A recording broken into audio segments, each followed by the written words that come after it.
அமெரிக்காவிடமிருந்து Boeing விமானங்களை வாங்க தனது நாட்டு விமான நிறுவனங்களுக்கு சீனா தடை விதித்துள்ளதாக சர்வதேச ஊடகங்கள் செய்தி வெளியிட்டுள்ளன. அமெரிக்கா மற்றும் சீனா இடையே வர்த்தக யுத்தம் தீவிரமடைந்து வரும் நிலையிலேயே சீனா இந்த அறிவிப்பை வெளியிட்டுள்ளது. அமெரிக்க பொருட்களின் மீது அதிக இறக்குமதி வரி விதிக்கும் இந்தியா, சீனா போன்ற நாடுகளின் பொருட்களுக்கு அமெரிக்காவிலும் அதே அளவுக்கு பரஸ்பர வரி விதிக்கப்படும் என்று டொனால்ட் ட்ரம்ப் அறிவித்திருந்தார். வரி விதிப்புகள் அனைத்திற்கும் 90 நாட்கள் அவகாசம் அளித்துள்ளார். அத்துடன் சீனாவிலிருந்து இறக்குமதி செய்யப்படும் பொருட்களுக்கு 145% வரி விதிக்கப்பட்டது. எனினும் சீனா மீதான வரி நடைமுறையில் இருக்கும் என ட்ரம்ப் தெரிவித்துள்ளார். அமெரிக்காவுடன் வர்த்தக போர் முற்றியுள்ள நிலையில் மிரட்டலுக்கு அடிபணியாத சீனா அமெரிக்கா மீது 125% வரி விதித்தது. இது இரு நாடுகளுக்கும் இடையிலான வரி போரை அதிகரித்துள்ளது. இந்த நிலையில் அமெரிக்காவில் தயாரிக்கப்படும் போயிங் நிறுவனத்திடமிருந்து விமானங்களை வாங்க வேண்டாம் என தனது நாட்டு விமான நிறுவனங்களுக்கு சீனா உத்தரவிட்டுள்ளது.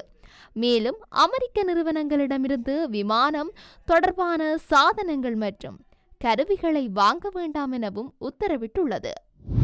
காசாவில் உள்ள அனைத்து ஆயுதமேந்திய அமைப்புகளும் இஸ்ரேலிடம் சரணடைய வேண்டுமென்ற போர் நிறுத்த திட்டத்தை ஹமாஸ் நிராகரித்துள்ளதாக சர்வதேச ஊடகங்கள் செய்தி வெளியிட்டுள்ளது. காசாவில் 6 வார போர் நிறுத்தத்திற்கான இஸ்ரேலிய முன்மொழிவையும் ஹமாஸ் நிராகரித்துள்ளது. இந்த திட்டம் போரை முடிவுக்கு கொண்டு வருவதற்கோ அல்லது இஸ்ரேலிய துருப்புக்களை வெளியேற்றுவதற்கோ எந்த உறுதிமொழியையும் அளிக்கவில்லை என ஹமாஸ் மூத்த அதிகாரி ஒருவர் தெரிவித்துள்ளதாக சர்வதேச ஊடகங்கள் செய்தி வெளியிட்டுள்ளன. காசாவில் இஸ்ரேல் தனது இராணுவ தாக்குதலை தொடர்ந்து வரும் நிலையில் போர் நிறுத்தத்தை முன்மொழிந்துள்ளது. இஸ்ரேலிய போர் நிறுத்த வரைவு திட்டத்தின்படி இந்த முயற்சி 45 நாட்கள் அமைதியை கோருகின்றது. அனைத்து இஸ்ரேலிய பணைய கைதிகளும் ஒரு கட்ட ஒப்பந்தத்தின் ஒரு பகுதியாக விடுவிக்கப்படுகின்றார்கள். போரினால் பாதிக்கப்பட்ட பகுதிக்குள் நுழைய உணவு மற்றும் நிவாரணத்திற்கு ஈடாக இஸ்ரேலிய பணைய கைதிகளில் பாதி பேர் முதல் வாரத்திற்குள் விடுவிக்கப்பட வேண்டுமென்று 12 அம்ச திட்டம் கோருகின்றது. உணவு, மருந்து, எரிபொருள் மற்றும் சமையல் எண்ணெய் உள்ளிட்ட முக்கியமான பொருட்களை இஸ்ரேல் 6 வாரங்களுக்கும் மேலாக அந்த பகுதிக்குள் நுழைவதை தடுத்து வருகின்றமை குறிப்பிடத்தக்கது. உலக வர்த்தக உறவுகளில் பதற்றம் அதிகரிக்கும் நிலையில் அமெரிக்காவுடன் தொடரும் வரிப்போரை சமாளிக்க சீனா புதிய வர்த்தக உடன்படிக்கைகள் மூலம் தனது உறவுகளை விரிவுபடுத்தி வருகின்றது. சுவர்களை கட்டுவதற்கு பதிலாக அதை இடிக்கின்றோம். கைவிரித்து இணைவதைத்தான் விரும்புகின்றோம். கைகளை முடக்கி வைக்க விரும்பவில்லை என்று சீனா வெளிநாட்டு அமைச்சக பேச்சாளர் லின் ஜியான் கூறினார். அமெரிக்க ஜனாதிபதி டொனால்ட் ட்ரம்ப் சீனாவிலிருந்து இறக்குமதி செய்யப்படும் பொருட்களுக்கு 145% வரி விதித்திருப்பது சீனாவின் கடும் எதிர்ப்புக்கு உள்ளாகியுள்ளது. இதற்கு பதிலடியாக சீனா அமெரிக்க இறக்குமதிகள் மீது 125% சுங்க வரியை சீனா விதித்துள்ளது. இந்த சீனா அமெரிக்க வரி போராட்டம் இரு நாடுகளுக்கும் இடையிலான பொருள் பரிமாற்றங்களை 80% வரை குறைக்கக்கூடும் என்றும் உலகின் பொருளாதார வளர்ச்சிக்கும் பெரிய பாதிப்பை ஏற்படுத்தக்கூடும் என்றும் உலக வர்த்தக அமைப்பு எச்சரிக்கை விடுத்துள்ளது. இது ஒரு நகைச்சுவை அல்ல, மிகப்பெரிய எண்கள் மற்றும் கடுமையான முடிவுகள் இதன் பின்னணியில் இருக்கின்றன என அமெரிக்க நிதி செயலாளர் ஸ்காட் ஃபெஷன்ட் தெரிவித்துள்ளார். இந்த நிலையில் சீன ஜனாதிபதி ஷி ஜின்பிங் தென்கிழக்கு ஆசியாவில் 3 நாடுகளை சுற்றி பார்க்கும் பயணத்தை திங்கட்கிழமை தொடங்கியுள்ளார். அவர் தற்போது வியட்நாமில் உள்ளார். அங்கு அமெரிக்கா 46% வரிகளை விதிக்கும் வாய்ப்புள்ளதாக தெரிவிக்கப்படுகின்றது. தனிப்பட்ட நிலைப்பாடுகளும் அத்துமீறிகளும் எதிர்க்கப்பட வேண்டும். உற்பத்தி மற்றும் விநியோக சங்கிலிகளை பலப்படுத்தி ஒத்துழைப்பை மேம்படுத்துவோம் என்று சீன ஜனாதிபதி வலியுறுத்தியுள்ளார்.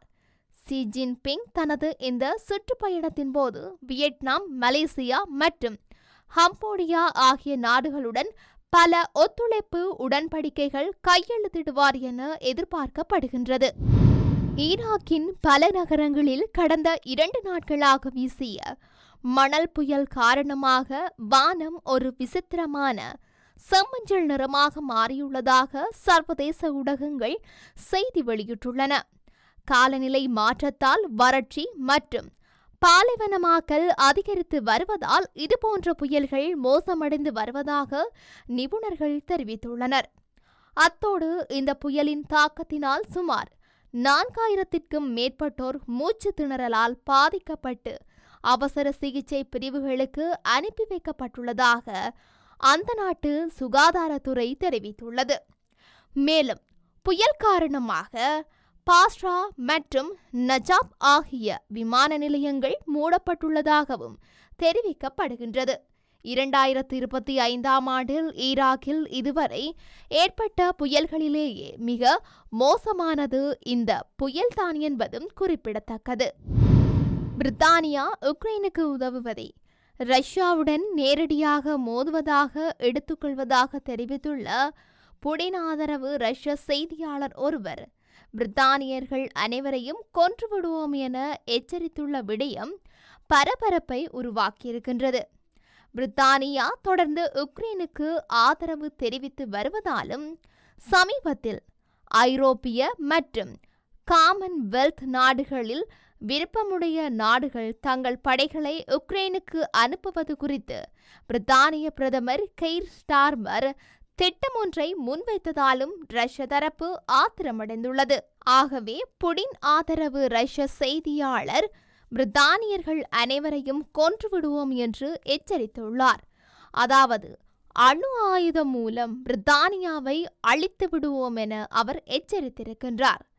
மேலும் பிரித்தானியாவுடன் இணைந்து பேச்சுவார்த்தைகளில் பங்கேற்கும் பிரான்ஸ், ஜெர்மனி மற்றும் பால்டிக் நாடுகளின் தலைவிதியும் சோகமானதாகத்தான் இருக்கும் என்று அவர் எச்சரித்திருக்கின்றார்.